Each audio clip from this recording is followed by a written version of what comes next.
Қазақстанның жаңа мамандықтары мен құзыреттер картасындағы беделді кәсіптер иесі болуға ұмтылатын ұрпаққа негізгі пәннен білім беретін физика, математика, информатика пәндері мұғалімінің бүгінгі ақпараттық технологияның қарыштап дамыған кезеңінде маңызы ерекше. Өзгеріске дайын қоғамның бедерінде IT технологиялардың математика мен физика сауаттылығын игерудің маңызын түсіндіру.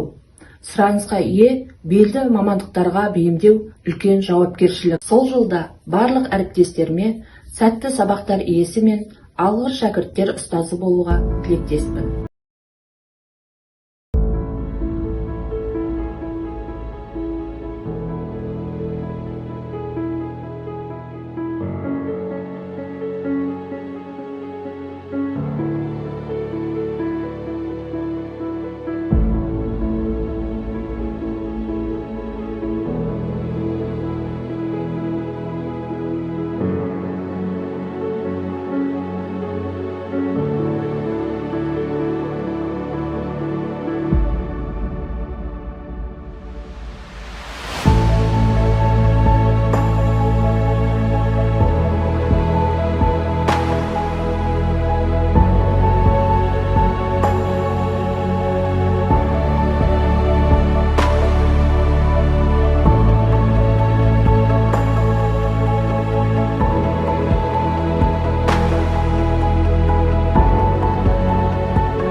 Елбасымыздың болашаққа бағдар рухани жаңғыру бағдарламасы аясында жаңа гуманитарлық білім қазақ тіліндегі 100 жаңа оқулық жобасында менің болашақ мамандығыма байланысты медиа және журналистика кітабын оқып шыққан болатынмын. Бұл кітаптан көптеген мағлұмат ала алдым және сіздерге осы кітапты оқуға кеңес беремін.